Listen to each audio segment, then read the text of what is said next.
We are in Parashat Balak, and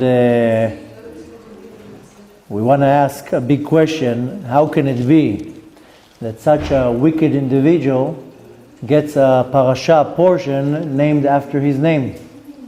So obviously there's already a hint here that there's something deep in the name of an individual. And we know that in Judaism, the name makes a very, very big difference. When a person even converts, they're wondering, how should I be called? What should be the name I should take on myself? When parents give birth to kids, there's always the whole dialogue and the debate, what should be the name? So we know that names are very, very powerful, very significant in Judaism, and there are. And we see that the name mamash has an effect on the luck of the baby, of the person. Now luck is not the right word in English. Luck is what you need when you go to Vegas. And we're talking in Hebrew, luck is mazal. And mazal is not the luck when you throw the dice. Rather, it's much more deeper. But we do see that the name really affects the person in many different ways. And we know that chas v'shalom, when somebody's sick, then they add a name or they add a letter to the name. So we want to understand what's more the significance of the names here. We know so many people are so interested when it comes to names. What does a name mean? And why the name? And she's outside, I know you. So we do find in Judaism that the names have a very deep significance, and the name affects the individual.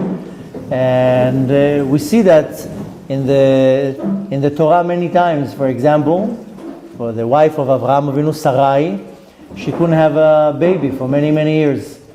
And her name was Sarai. And once the Kadosh Baruch Hu changed her name to Sarah, then she was able to have a baby.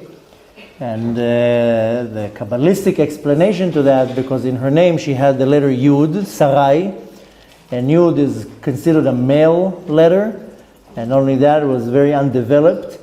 And the female letter, like Hey is a developed Yud. If you're looking at the Yud and you stretch the Yud to both sides, it will become, and you do a little chupchik in the bottom, it becomes a Hey. So Hey is a very female letter that allows to build like a structure, like a home. You see the structure of the Hey versus the Yud. So all it took is a little change in the letter, and the mazal, I don't like using the word luck, but the mazal of the person changed, and she was able to have a child. And we see that in many places in the Torah. Now, what's the Kabbalistic explanation for that? Then the Baal HaTanya explains that every letter is a certain type of energy. And when you put a combinations of letters, it changes the energy. So not only in names, but also in words. We know that the Hebrew words are very, very powerful. We say blessings, we say words of the Torah. But specifically with a name, every letter is like a channel, a certain form or a channel of energy. When you put them together, it causes a different energy. Now, not only that, the name is a channel of energy, because the name itself, there's a certain energy in the world above, and the name, if you put the letters together, it forms a certain, so to say, channel or path. Through that, a certain energy can fit. If you remember, just to give you an analogy, if you remember when we were kids, there was a certain game that it has like a platform, and it has holes. And one hole is a circle, one hole is a triangle, one hole is a square, and you have to put in pieces according to the hole. And you see the little kid, he's trying to put the circle in the square, and it doesn't fit. The square will only fit in the square, and the circle will fit in the circle. This is the analogy of the letters forming a path of an energy. So a Yud and a Vav will make a certain path, a Tzadik and a Gimel will make another path, a Shin, a Reish and a Hey will make a completely different channel. So just imagine in your mind this game with the holes, that the triangle can go through the rectangle. So the letters, when you put them together, they form a certain path. Through that, the energy can come through. So a name is very, very, very significant, very, very powerful. And sometimes you just start talking about the names. Ooh, people, I want to know. And people love hearing about their names and start analyzing. People send me their names. What can you tell me about my name? But with that said, we want to present a question, especially in this parasha. How come we have a whole parasha named after a wicked person, Balak? There isn't a parasha Moshe or Abraham. Why Dafka, the wicked person that his name is so bad, is getting a whole parasha named after him? Now, if the Torah is already naming a parasha on him, then obviously the Torah has a message for me. It's not stam. It's not by chance that Hashem didn't have a name and he didn't want to hurt somebody. He's like, oh, and I just didn't name it Balak. Rather, the Torah is trying to give me a message, specifically a message that has to do with something in my life. The Torah is very current. The Torah is not a history book, and the Torah is not historical facts. It is, but that's not the point. And the Torah is not about something that happened 3,400 years ago or 5,000 years ago. The Torah is very now. It's what we call in Hebrew actuali. It's live. And it means that if the Torah is now giving me a certain message, it means that in my life there's something that this parasha will and can affect. Now, the Midrash explains that from all the haters that our nation had, and Baruch Hashem, there's a long list, Balak was one of the worst. And why? Because he brought Balaam to curse us completely, an entire nation. And the Midrash considered Balak one of the worst of our haters. It's funny because a lot of people say, our nation, why should we have haters? Did we do anything bad to anybody? Did we attack anybody? What did our nation do in the last 3,400 years that other nations should hate us? Did we murder? Did we do a Holocaust? Did we conquer lands that don't belong to us? What did we do that we're so hated? And just before the class started, we talked about it. Sometimes you see a person, the person is good. His entire person, the whole essence of the person is good. But there's still going to be people who say bad things, and he did this, and he did that, and he did this. What are you talking about? The person is not even hurt a fly. Why are you talking about that person like that? But that's the nature of people. But nevertheless, the Midrash quotes and says Balak is one of the most wicked people in history, the Jew haters, the nation of the Israel haters. He's one of the worst. Now the story goes very quickly that the nation of Israel is proceeding towards going into the land of Israel, and they're starting to meet different nations, and they have to get them out of the way. We read last week Parasha in Parasha Hashavua, in Chukat, that there were a few wars.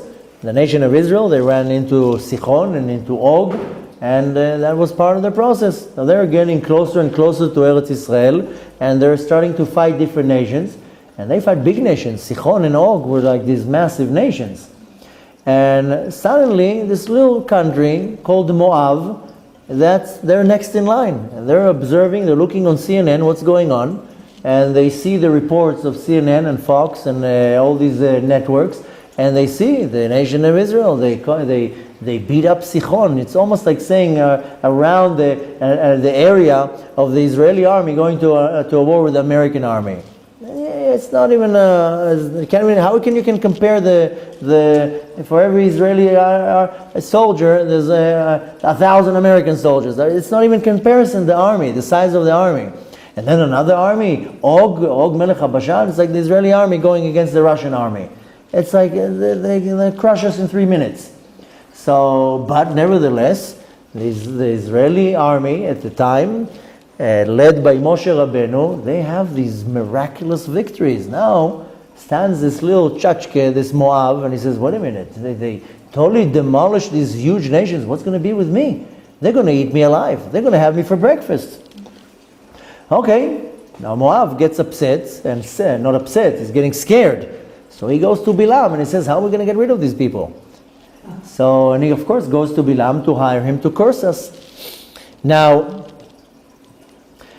Moab, thus that we understand, the king of Moab is called Balak, but the nation is called Moab. Moab, just so we understand who we're dealing with, Moab is our cousin, because Moab is the son of Lot, the grandson of Lot. So this is mamash a cousin. This is not some distant nation. This is mamash family. Now, this Moab, he goes to a country, a land called Midian, and he goes there to Balaam, to the great sorcerer Balaam, and he tells them, I want to hire you. Comes with a briefcase. He goes like that, and he opens the briefcase, shows him a lot of dollars, a couple $1 million, and of course that's my addition. Don't run, really? Him with a briefcase with dollars? Wow. But nevertheless, they approach Balaam with a suitcase full of money, and he says, I want to hire you to use your powers, and I want you to curse this nation. And this is basically kind of equivalent to a country now in our generation going to a different country to buy a nuclear bomb, a mass destruction weapon. And there are countries like that. Don't think that it's not going on. There are certain countries, they said, we don't know how to develop it. Let's go to a country that already has it.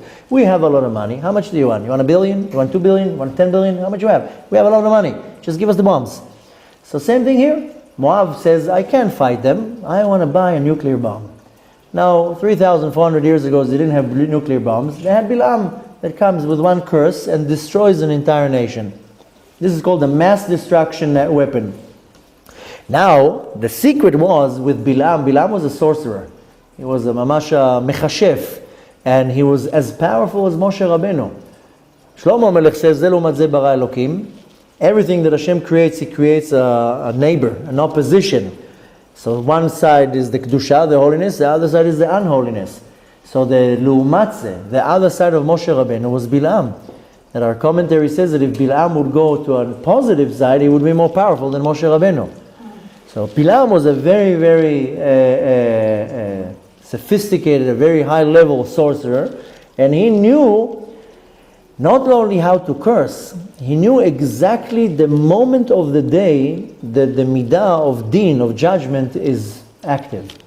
Because every hour of the day, there's a different power, a different energy that shines in the world. I already explained that in one of the previous classes when I presented a question, a tricky question, when I was asking, how many hours do we have a day? Of course, everybody answered 24. So that's the wrong answer. We only have 12 hours a day. And we have 12 hours in the night. Together they form 24 hours. But this is considered a day is only 12 hours. Vayhi erev, vayhi boker. There's half and half. Nevertheless, when we explain that, I explained that every hour of the day there's a certain energy shining in the world. The 12 hours of the day, the energy comes through the name of Hashem, Yud Kei Vav Kei. We talked about names already, how they form, how when you put the order of the letters in a certain order, it will form a certain energy. Not only that it will form the certain energy, rather it will be the channel through how the energy can come down. So it's almost like taking now, if you remember when we were kids, I don't know how it is now, I didn't go to a movie house for 20 years, but when we were kids, when we used to go to movie houses, there was a projector above us, and then everybody would go like this to the screen, and you have all sorts of like funny things with your fingers, and you would see it on the screen. How does that work? The projector sends a beam of light, and I'm becoming an obstacle right now. So however I'm stopping the light, it will project on the wall. Same thing here. There's a certain light coming from the world above. It's called Or Ein Sof, this infinite light of Hashem. And whatever grid you're going to put in front of the light, that's how it's going to project into the world. So if you take a certain group of letters and you order them in a certain way, specifically Yud Kei Vav Kei, then I will call it for now a grid. The light will shine through it, and what would project on the world? A certain form. We don't see it in that way, but it changes the energy in the world.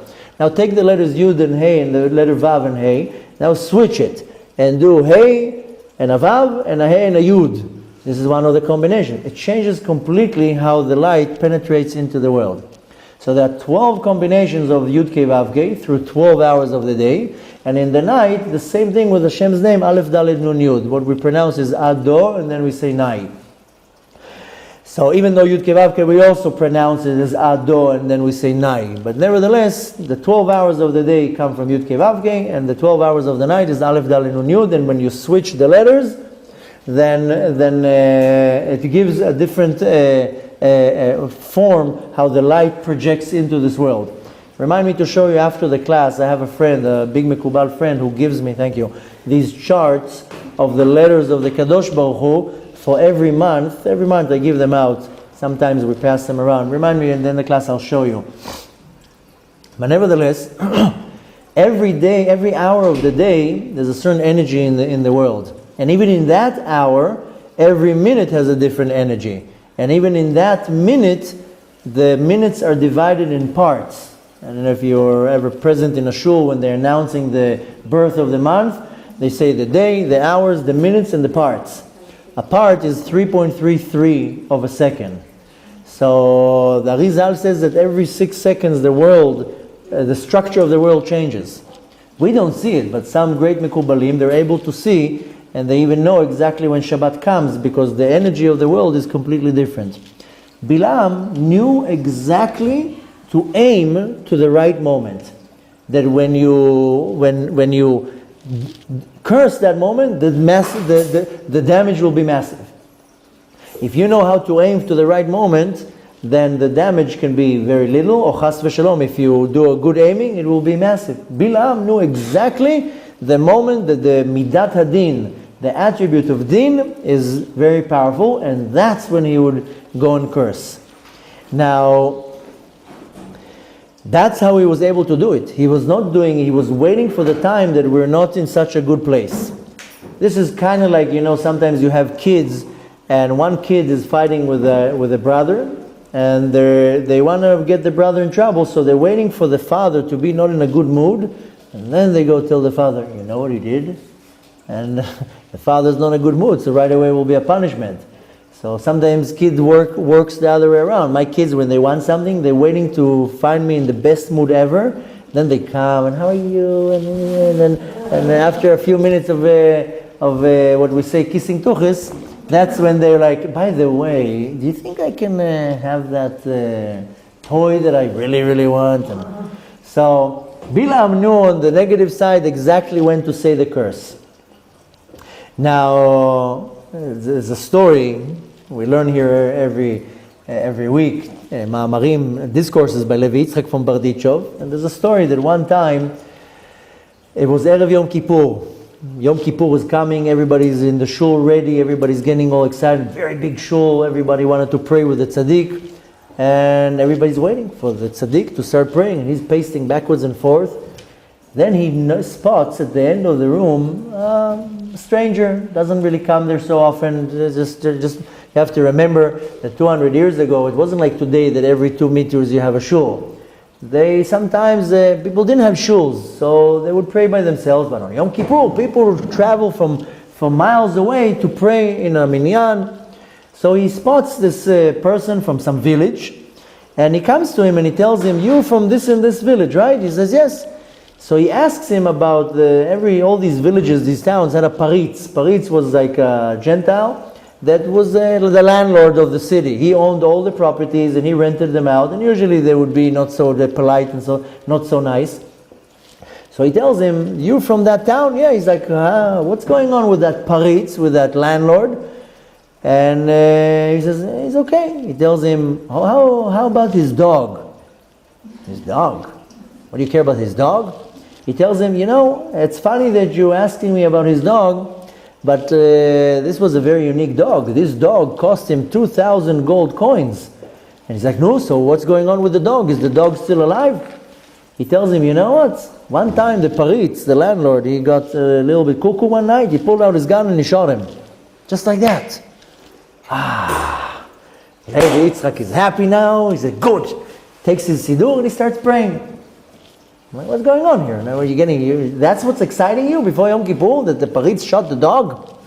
So Yom Kippur, they don't want to bother him. They come to him after Yom Kippur and tell him, "What's the deal? What's the deal with the dog? Why didn't you start praying?"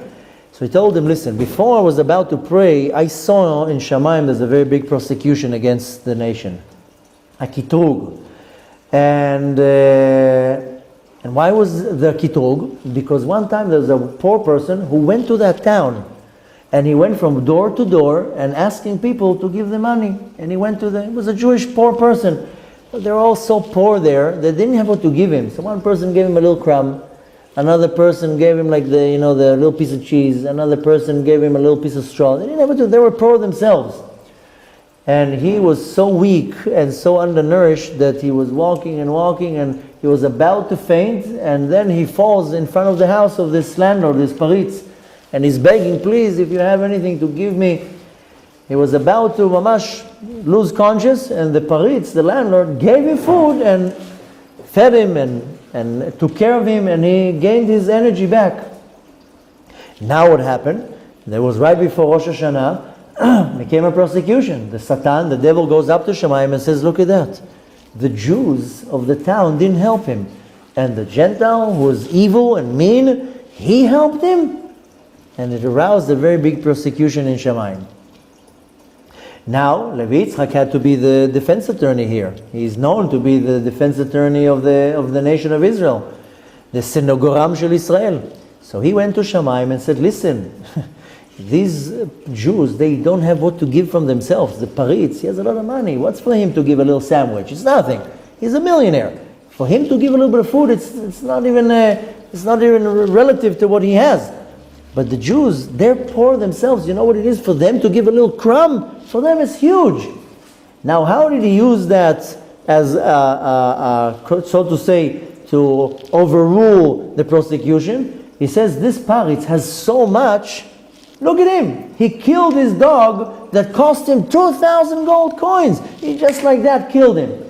Obviously he has so much money, this little sandwich that he gave the poor person is nothing. And the Jews, on the other hand, they're so poor, the crumb that they gave them is huge. So he was able to annul the prosecution, to remove the decree. Why? Because he was happy that the paritz killed the dog that was so expensive, so he can prove in Shamayim he doesn't even have value to money. Look at that, he just shot a dog that cost him 2,000 gold coins. So the way it works, it says Bishat Hadin, at the time when there's judgment, Hakitrug mitkabel pikama. The prosecution is accepted much more. When like I said before, when the father is very angry, and one kid will come and say, you know what my brother did, it will be 10 times worse. So when there's a time of midat adin, the attribute of judgment is very severe. If there's a kitrug, it's 10 times more. So we first of all, needless to say, have to be very, very careful. But because when there's a time of a kitrug, you have to be very quiet. It's like sometimes there are fathers, sometimes there's mothers too, but sometimes fathers, they're very tough, and they walk into the home and they start screaming. They had a bad day in work, and all the kids are very afraid, oh no, now he's going to let all his anger in me. So when the father walks in angry to the home, all the kids, they run to the rooms, not to meet now the aggressive father. Chas v'shalom, not talking bad about father, sometimes it's the mother. But nevertheless, the kids, when they see the parent is very, very angry, they run away, not to be in the line of fire. Nevertheless, Balaam knew how to calculate when is the moment when the midat adin is the most severe. When are they sinning, then I'm going to go and curse them. That's how bad Balaam was. And now this is presenting to us a halacha, a question in halacha. Because according to halacha, we're not allowed to name somebody after a wicked person. You're not allowed to. This is mamash a halacha. You can't take a name of a wicked, you can't name your child Titus or Haman. It's mamash halacha. It's a wicked person that came to destroy us. You're not allowed to do that. But nevertheless, if this is the halacha, how can it be? You know, in Israel, a very common name of a boy is Nimrod. Very common name. Nimrod. When I grew up, in my class, there were 3 boys named Nimrod. Nimrod is an evil person. How you call your child Nimrod? He went against Hashem. Forget about that, he went against Avraham Avinu. He's called Nimrod, ku marad beborei olam. He went against the Kadosh Baruch Hu. Nimrod means to rebel. And not only that, you know, more than that, there's a very common name that even in our nation, everybody, not everybody, it was a very common name, Eliezer. Eliezer is not a Jewish name. You know who was Eliezer? Eliezer was Avraham Avinu's servant. He was not only he was a non-Jew, he was the descendant of Ham. And when Eliezer wanted to match his daughter with Yitzchak, Avraham Avinu says, I can't. You are cursed and I'm blessed. You are a descendant of Ham, the son of Noach, and I'm a descendant of Shem. So Eliezer didn't come from such a great place, but nevertheless, look how many sages we have under the name Eliezer, and it's a pretty common name. Now, not only that, there's another name that is very surprising. Somebody not too long asked me, because we're learning here Gemara every day with the men, and there's a Tana, a very great Tana, and his name is Rabbi Ishmael. Ishmael is the son of Avraham Avinu. He was an idol worshiper. He's a murderer. A Tana named Rabbi Ishmael? Doesn't make sense. And there's many other names. There's also another name that here in Israel is very popular for girls. It's called Hadar. It's a very popular name here in Israel.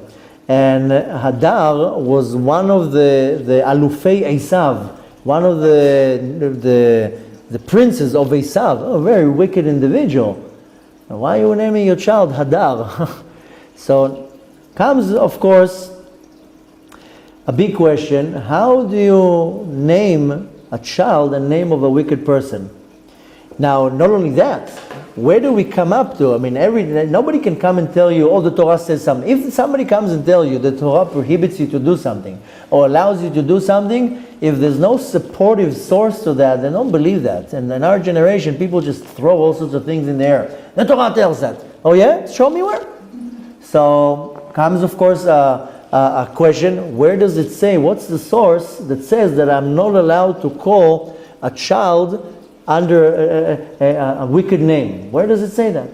So there is a verse in the book of Mishlei. Mishlei is Proverbs, specifically in chapter 10, verse 7, and it says, Zecher tzadik levracha v'shem reshaim yirkav. Zecher tzadik levracha, I'm sure you mention it yourself, the name, or you heard it, but when you're saying a name of a tzaddik, what do we say? Zecher tzadik levracha. I'm sure you saw many times they write after a name of somebody who died, Zayin Lamed, which is the acronym of Zichrono Livracha, his blessed memory. But a tzaddik, we say Zecher Tzadik Livracha. The memory of the tzaddik is a blessing. So people call their children after tzaddikim. And you go to a different group in Judaism, you'll see the names of the kids are usually the names of the tzaddikim. On Friday I was in a mikveh with my friends, so walked in a Breslever, a Chassid from Breslev. One kid was Nachman, one kid was Natan, one kid was older. So you go into a Lubavitcher family, the boy will be Menachem Mendel, will be Shalom Dov Ber, whatever the names are. A person is Sephardi, we'll call him Ovadia, we'll call him Yosef Chaim, whatever it is. You see that with the group, they call the kids the name. The Satmer, there will be a Yoeli, a Yoel, whatever it is. You see the people who name their kids after the tzaddikim. This is called Zecher Tzadik Levracha. The memory of the tzaddik will be a blessing.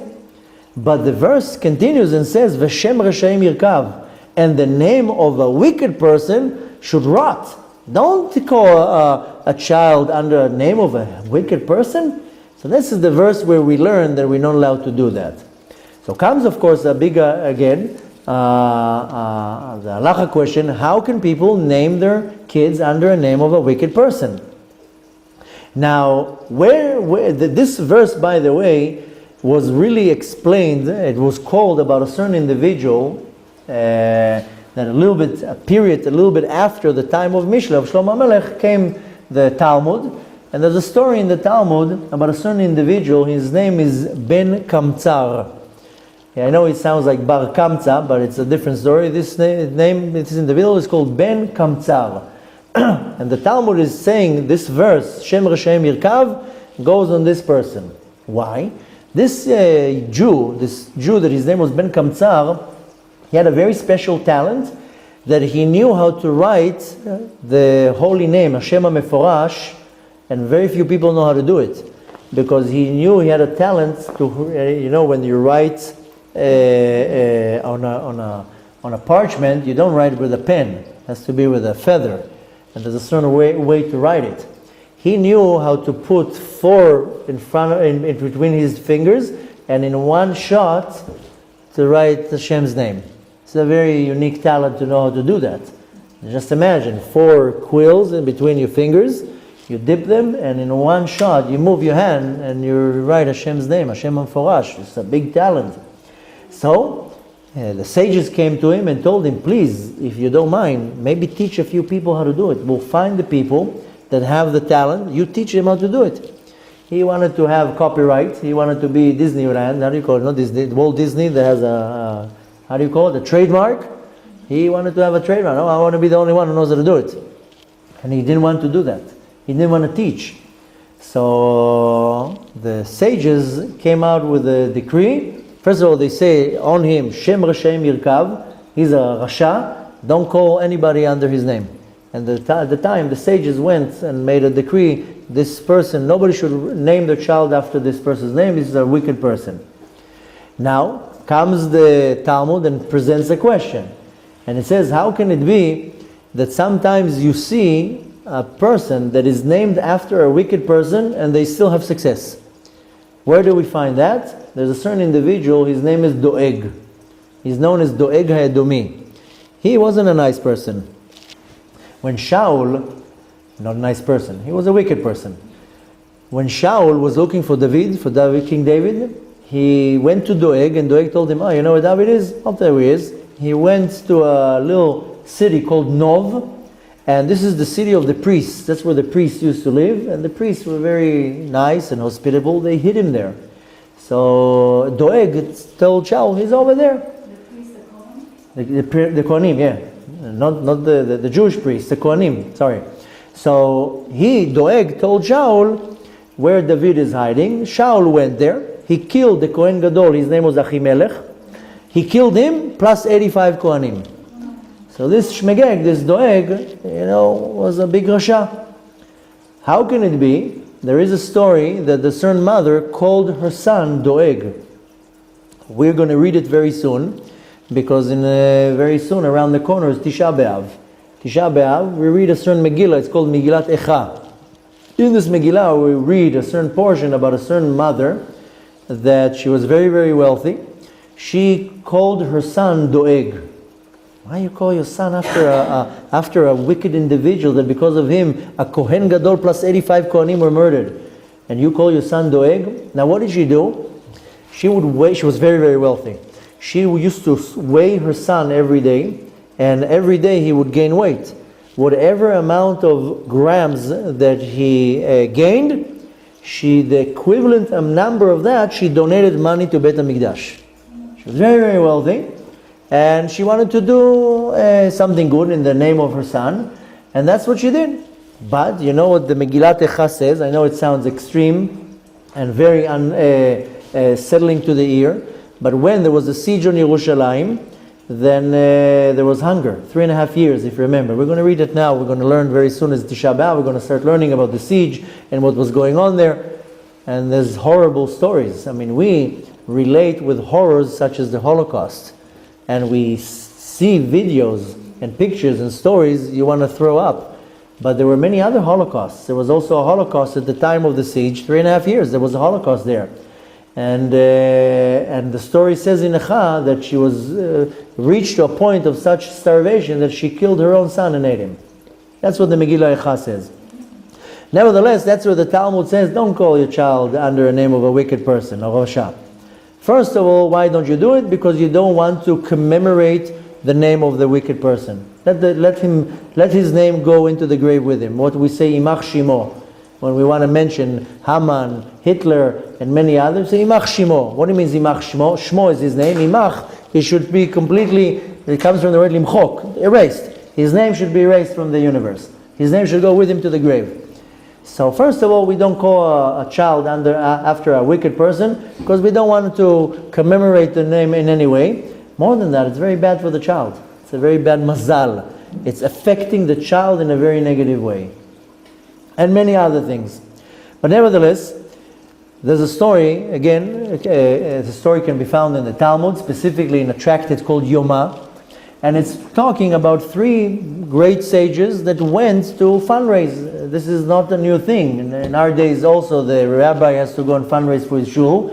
This is not a new invention. 2,000 years ago, the sages also had to go and fundraise for their institutes.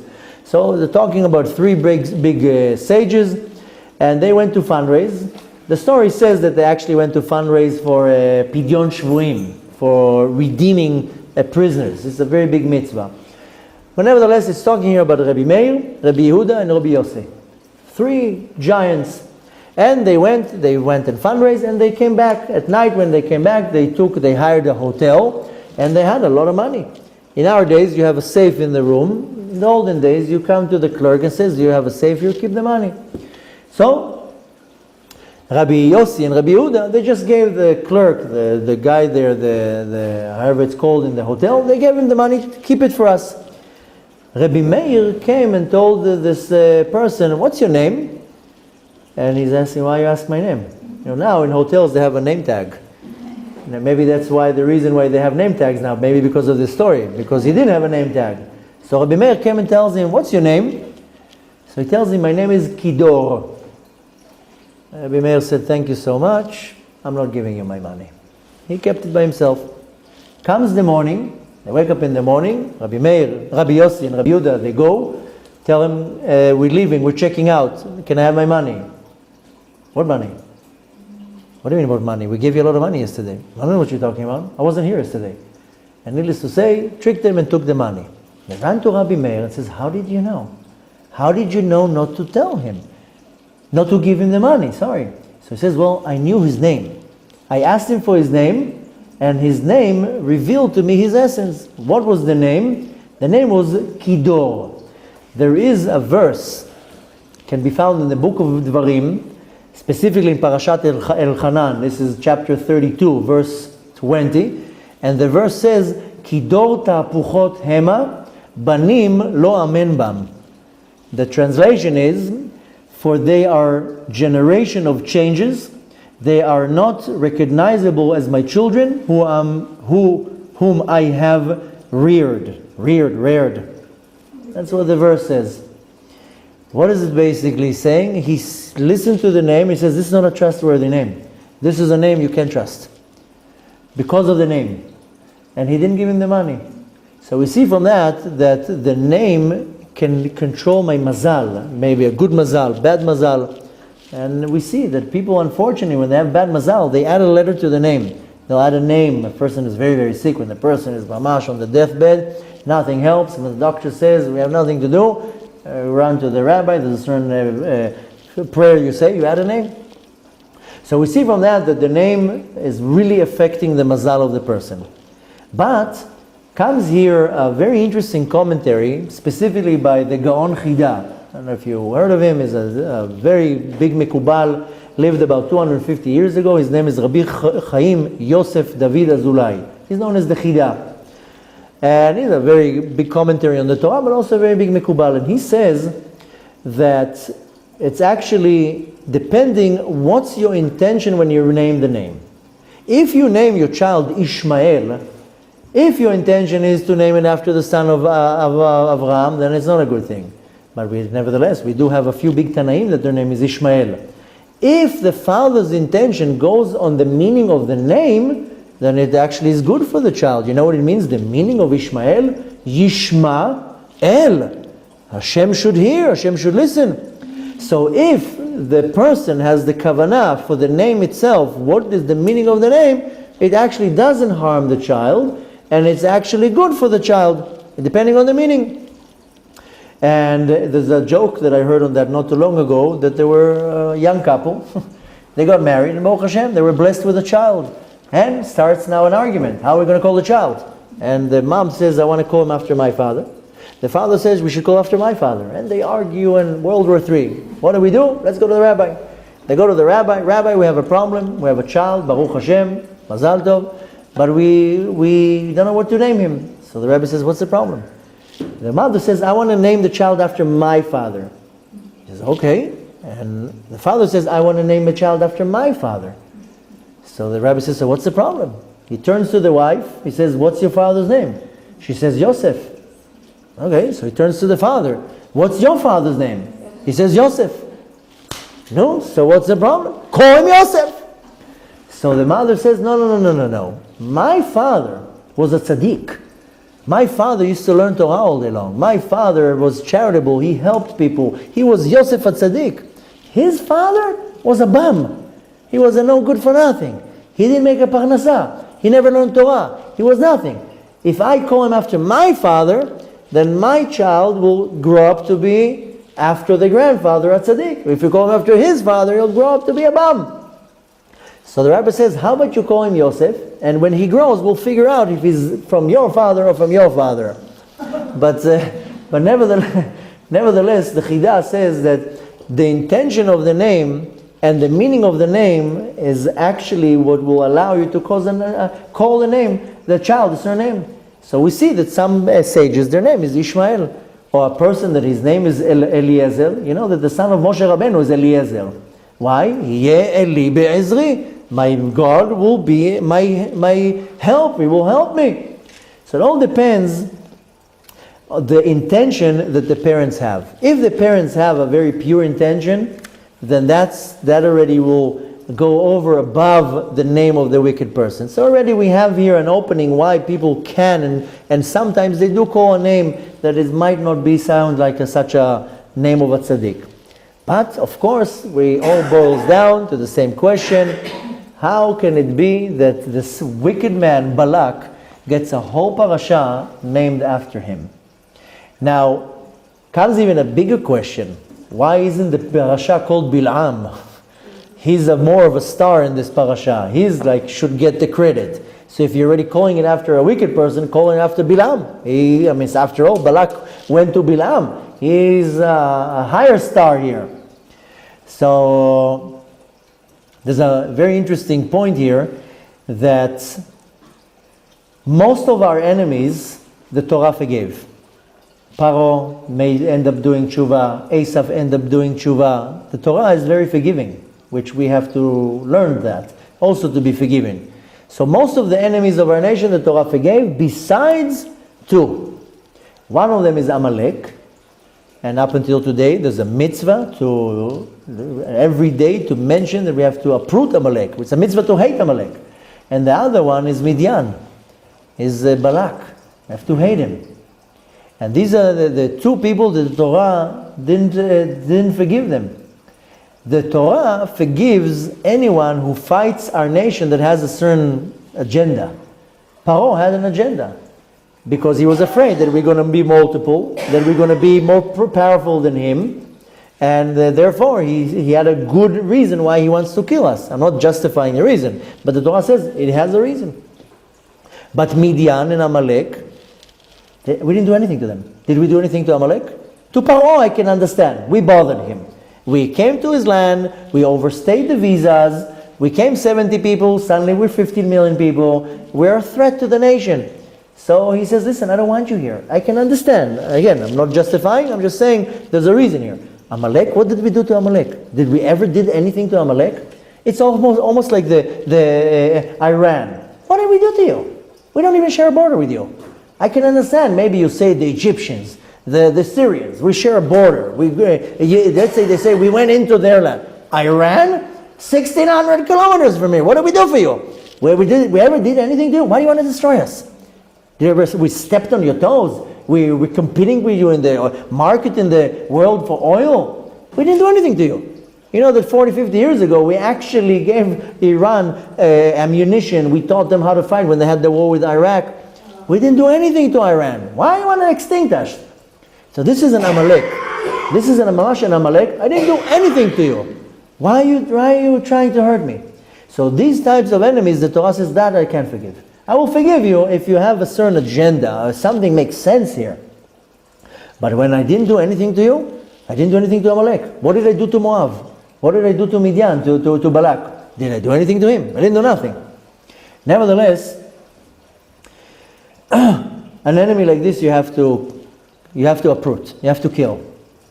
And interestingly, if you're looking at the words of these two evil people, Balaam and Amalek, write the name Balaam and write the name underneath it Amalek.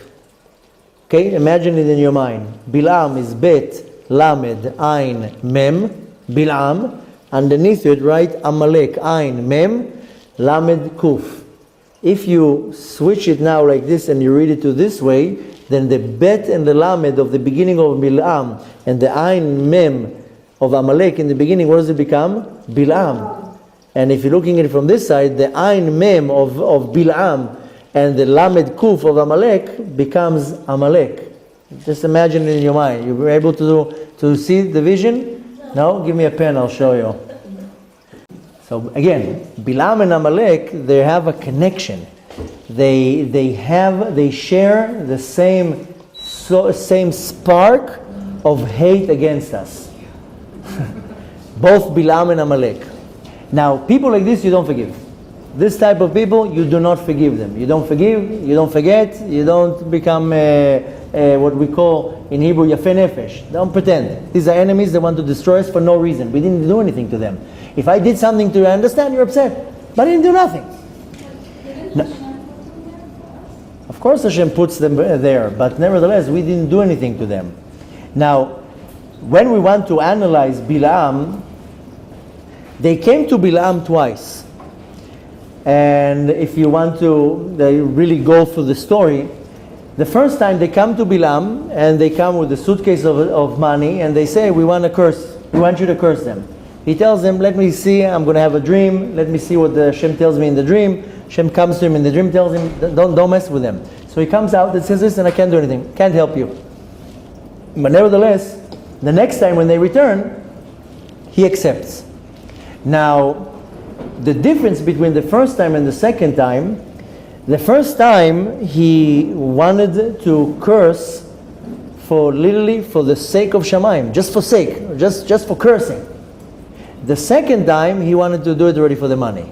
That was the difference between the first two. That's why in the beginning when he wanted to curse for the sake of the curse, that Hashem says, no, you can't.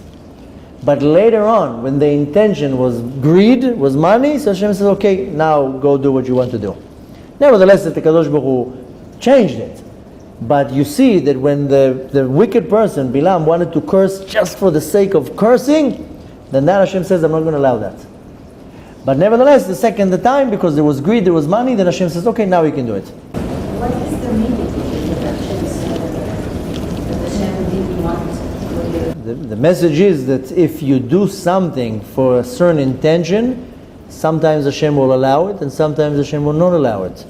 It all depends on your intention. His intention was the beginning to curse for the sake of the cursing. So Hashem says, I'm not going to let you do that. And that comes to show you when you have on the other side, when you have a certain protection, you have a lot of zchuyot, somebody wants to do something, the Kadosh Baruch Hu will stop it. That's why when we say every day when we pray, we pray that in Shmona Esrei. If I have enough merits, somebody will go against me, nothing that they will do will help. They'll shoot, and like a bulletproof window, nothing will penetrate. So if a person has the right merits, then doesn't matter what his haters will do, will not affect him. Hashem says, I'm sorry to tell you, you don't have an intention, your intention is just to curse. But here Balaam already came and the intention was money. Hashem says, now you have intention of greed, so I will allow you to do what you want to do. It's not going to be successful, but I will allow you to do it. So it all depends on the intention of the individual. Look now, for example, we have a fight with the Palestinians. Do they have really a reason to fight us? What do we do to them? There wasn't even such a nation. It's an invention. We're not going to get to the politic part of it. But what do we do to them? What do we do to them? They wanted the land? Here, we'll give you land. We give them electricity, water, everything they want. They use it all against us. But what did I do to you? I didn't do anything to you. You have a reason to do something to me. I know they come up with all sorts of inventions, but nothing is real. So if their intention was for the sake, for the sake of mamash of hate, then it wouldn't work. Since the intention is something else, then Hashem, so to say, allows it to work. So it all depends on your intention. Now we have to understand from that both Balaam and Amalek, it's the type of haters that there's no cure for that. Sometimes, there's a certain situation, you say that there's no cure for that. It's not going to work. That's why a lot of people I don't know why people think that this can be some type of a peace process between us and the Palestinians. There's no such a thing. It will never work. There's no such a thing. It's one big invention. They don't want peace. They're not a partner for peace. And people believe now Trump and this and that. Nonsense. And people, and that's the joke here, that people around the world that have never been to Israel, never been to Gaza, they go and protest in the name of the Palestinians. You don't even know what's going on here. You don't even know the history. This is a type of a hater. There's nothing to do here. There's not whatever you're going to give them, they'll throw it back at you. They don't want to have peace with you. They want us dead. So Balaam and Amalek are two haters that there's no medicine for that. Nothing much you can do. Now, to get down to our point, is I'm going to tell you a story that I found very, very hitting the nail on the head.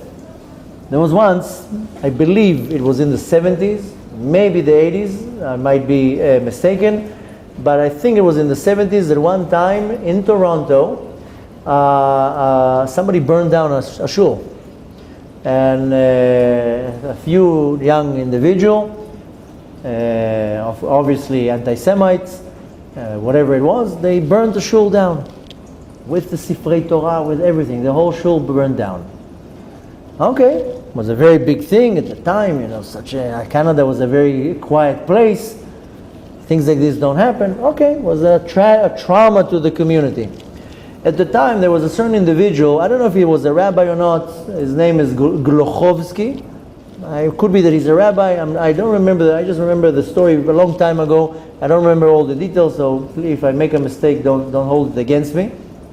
I don't remember if he was a rabbi of a community there, but I remember he used to do like a little shul for the kids. And he would take kids of non-observant families, and he would make like a makeup shul. So in the real shul, the people would really pray, and the kids of the non-observant families, he would make like a play shul, and they were like kind of praying, but just to get them into the shul.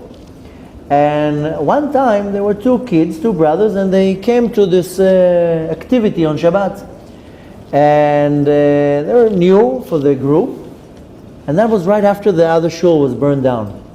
One of the kids asks him, "Tell me, how does God allow somebody to burn a shul? How? How can you explain that? Sifrei Torah, everything is holy there, it's a temple. Why would God allow somebody to burn the shul? Wouldn't He make a miracle that when they come to throw the fire will go somewhere else?" The kid was 11 years old, and he wanted to understand why God allows a shul to be burned. The man looks at him and says, "You know what? I don't know. I do not know." For whatever reason, the honesty of the man affected the kid.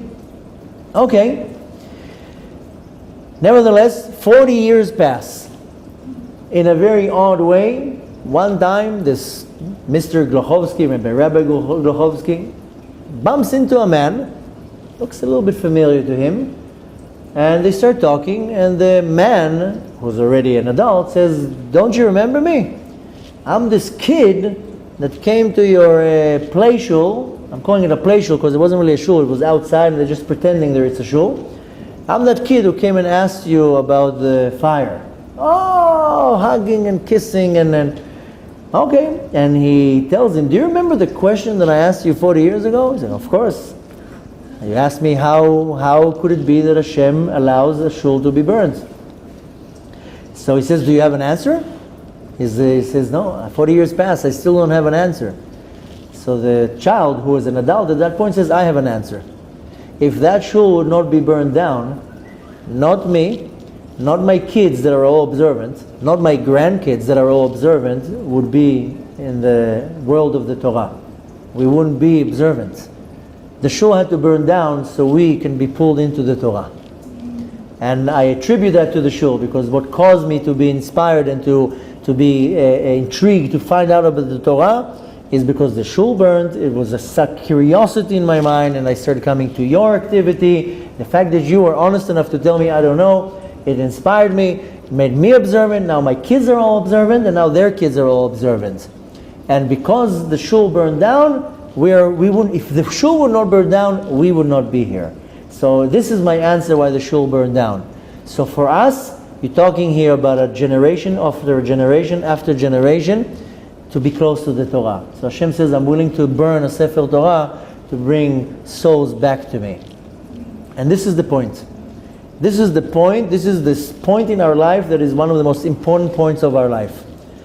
Each and every one of us has a Balak in us. And we have an Amalek in us. We have a lot of entities in us. But we have a Balak in us. And a Balak is the force, the power of distractions. And these little things that bother me, that get me off my focus. In Hebrew we call it hafra'ah, something that bothers me. And this is this Balak in me. Now, I want to be a good Jew. We don't want to be a good Jew. I want to come to the shul. I want to make enough money so I can give charity. I want to do all these things. But all the time it seems to me like Hashem is somehow putting a stick in my wheels and making me not able to do what I want to do. That's what most people find themselves. Why are you doing this, Hashem? I'm trying to do what you want. How many times, an hour before Shabbat, you think you finish cooking, suddenly the food falls on the floor. Everything breaks. Hashem, I did a meal for Shabbat now. Why?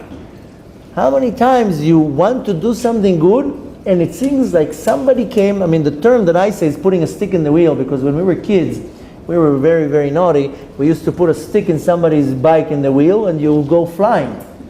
This is a term in Hebrew that we say putting a stick in the wheel. It seems to me sometimes that the Kadosh Baruch Hu is deliberately interfering and bothering me to serve Him. Why are you bothering me? I'm not. It's not that I'm taking this money right now and going to a casino. I want to take this money and pay for the tuition of my son's yeshiva. Why it has to be so hard? How many times you find yourself with struggles that it's for Hashem? It's not for your own benefit. You're not going to have now a night on the town. It's to do a mitzvah. And it seems like some force is stopping you from allowing to serve Hashem. And you stand and say, Hashem, I don't understand. I do not understand. I'm doing this for you. I'm doing this. It's a mitzvah. I'm doing it only for you. Why are you disturbing me? So we all have this Balak in us that is coming and disturbing me. And I all have this mind-boggling thought. Why? So comes a very not Jewish answer. And this not Jewish answer was said by a Persian prophet. His name is Zarathustra. And Zarathustra. That's how you say it in Persian? In Kurdish. In Hebrew we call him Zarathustra. And Zarathustra. Sorry, can't have to say the word even. He was a Persian prophet, and he explained that there are two gods. One is a good God, and one is a bad God. The good God is the God of light, the God of love, the God of success, the God of kindness. And there's the other God that is the God of darkness, the God of evil, the God of diseases, and so forth. If you remember, there are four individuals, four Tanaim, that went into the Pardes, into the orchard. One of them was, we call him Acher.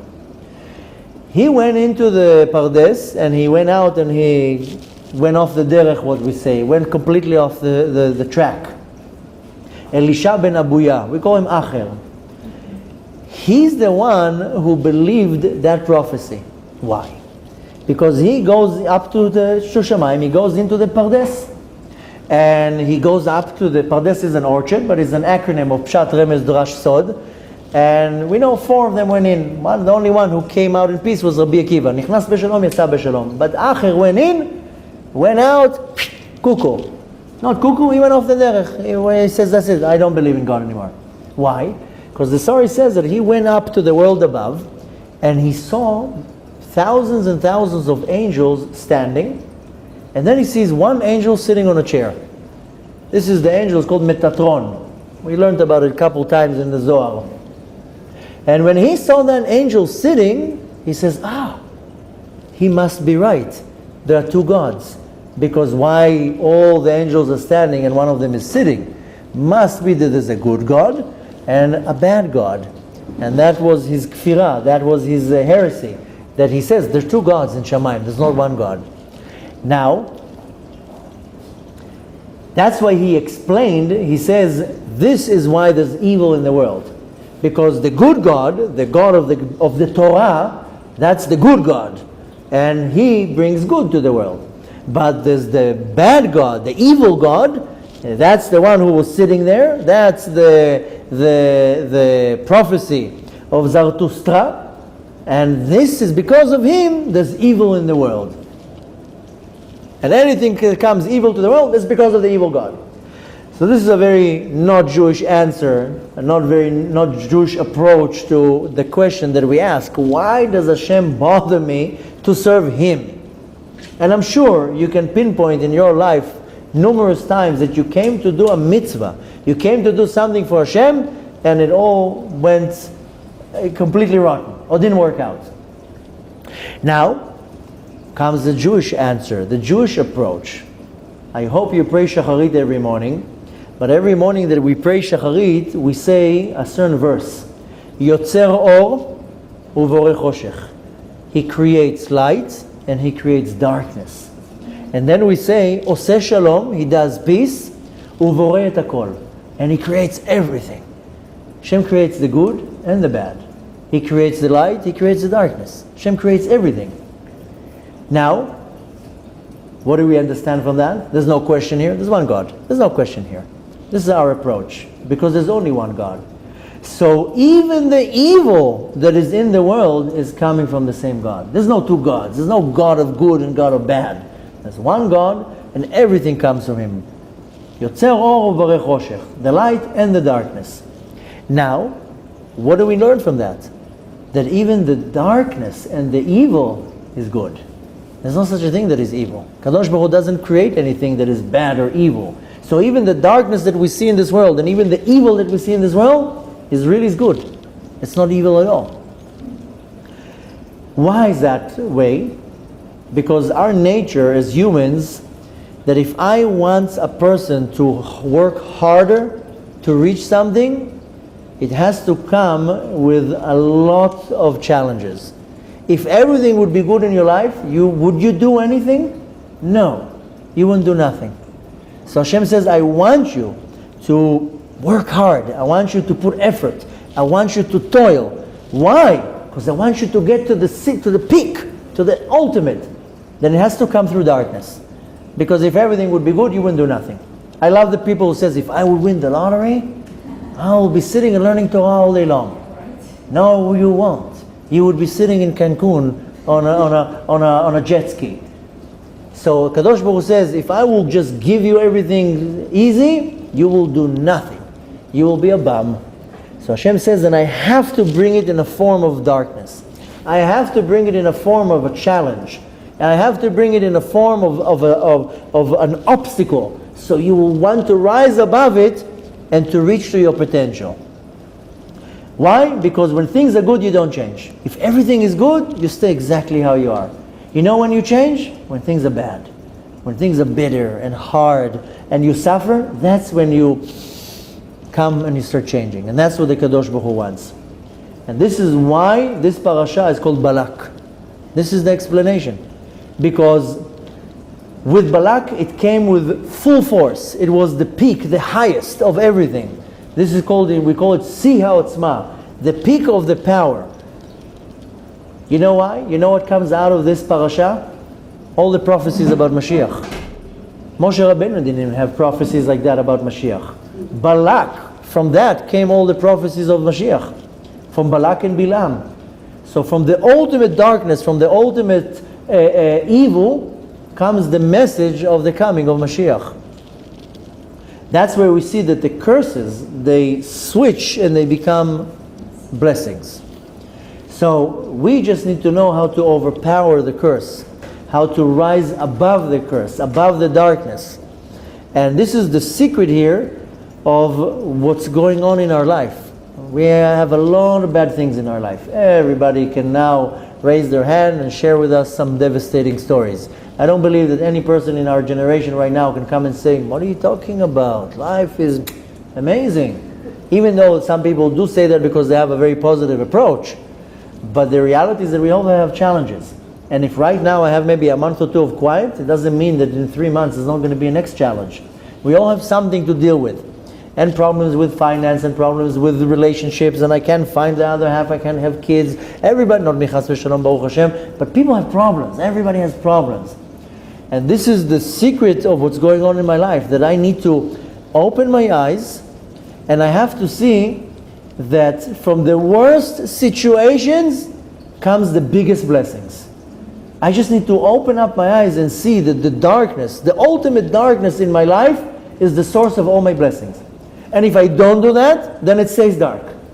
But if I know how to rise above it and to understand that En ra yored min hashamayim, there's no such a thing that evil comes from Hashem. Everything that Hashem does is good. It's just for me to step it up a little bit. Make a little kvetch, make a little effort. That's when you see that the best of the best comes from the ultimate bad and the ultimate darkness. And we see that Balak, he wanted to curse us.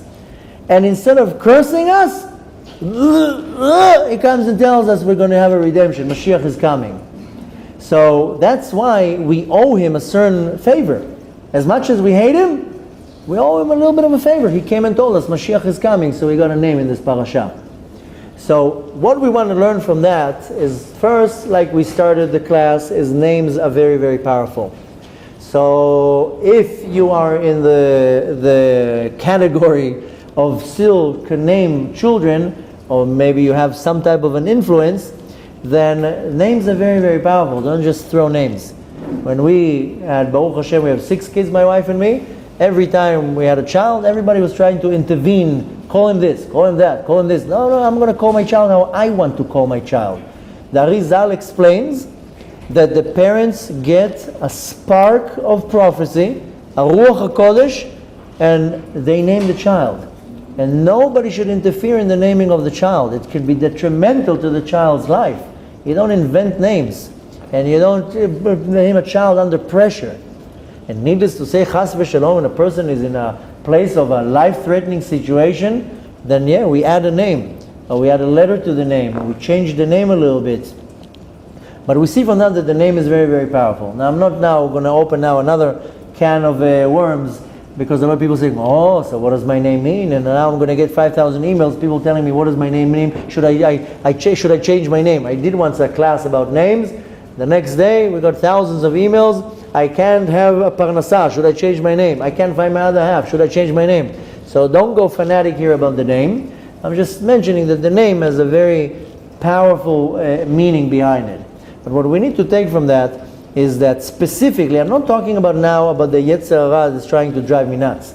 I'm talking about the situations that I want to do something for Hashem and it doesn't work out. And all these times that I say, I want to wake up in the morning to pray in a minyan, the alarm clock doesn't ring. I want to come and help that individual. I didn't get my paycheck, I can't help him right now, I can't do it. How many times I want to do something good and something is like blocking it.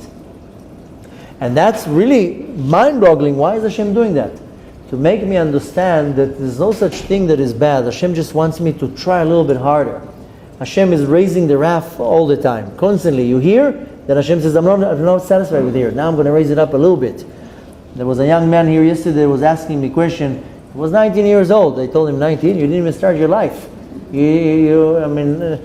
Now you're complaining? Yeah, he was telling me he has all sorts of desires for forbidden things. I told him, you think that it's going to be different when you're 70 years old? It doesn't change. Why, you think that with the age you get rid of it? You're going to still have the same desires for the same things when you're 80 years old. Or you think that old people, they're tzaddikim, they also have challenges. You don't get rid of it. So the point is that we have and will have a lot of challenges in our life, but I have to understand that the point of darkness in my life is the source of the light in my life. I just need to know how to look at it the right way. I shared a story on Shabbat, how this individual, whether it was deliberately or not, it doesn't matter, but he conned us out of a lot of money over 10 years ago. I shared that story on Shabbat, and nevertheless I shared it in the context of that, how important it is to forgive and to forget and to move on and so forth. But nevertheless, at the time, it looked like a very bad thing. He took us for a ride for a very large amount, and over $250,000. And it was a very hard challenge, a whole year. I mean, the person took money, he was supposed to do something, didn't deliver it. Long story short, when I wanted to look at the positive that came out of the negative, I learned so much. It opened so much new channels and so many new allies and opportunities that my wife kept saying, you just paid $250,000 for college. Some people pay that for education. I mean, I'm sure there are some universities that the tuition is $100,000 a year, whatever it is. So she told me, you went to a $250,000 college, because it did teach us a lot, and it did open a lot of new opportunities that I would never figure out if I wouldn't be pulled into that. So yeah, it was a very expensive lesson, but nevertheless, it taught us a lot, both on the spiritual level and also on the physical level. So it all depends on your attitude, and that's why I mentioned before specifically the commentary of the Chidah, that it says naming the child is the attitude. If you name your child Ishmael or Hadar or Nimrod, because there's a more deeper meaning to the name, not because if it was a wicked person. Our intention makes a huge difference, and that's why I mentioned before when you were asking about the intention of Balaam. When the intention was to really curse, then the intention was to do Hashem's will, so it was money. When it was to benefit his own agenda, Hashem says, I'm sorry, it's not on my agenda, I'm not going to allow you to do that. When he changed his perspective, his kavanah, now it's greed and money, he says, okay, Hashem, now you're in my agenda, now you can do it.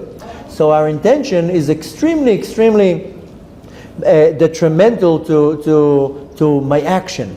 I can do a certain action. I can give now charity because I want to get the tax deductible receipt, and I want my name on the wall or whatever it is, or I want everybody to see that I raised my hand and I said that I'm giving.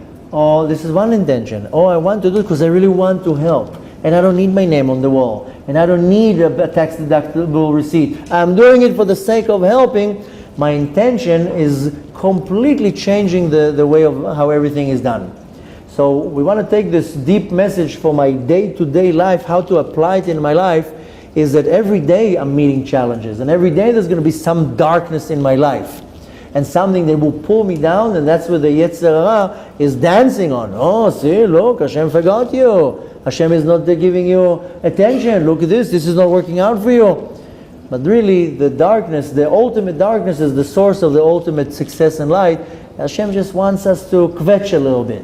So they say in English, when the going gets tough, the tough gets going. So when life gets a little bit harder, it's not for me to fall back and be upset and Hashem deserted me. It's to understand, here's an opportunity. I can go to the challenge now with the intention of I'm going to lose and I don't like it and Hashem hates me and Hashem doesn't like me and all that. Or I can go to the battle saying, here's an opportunity. Here's an opportunity for an investment that will birth unbelievable success. And nothing comes easy in this world. Life is not easy. Life is hard. Everything you have to work for.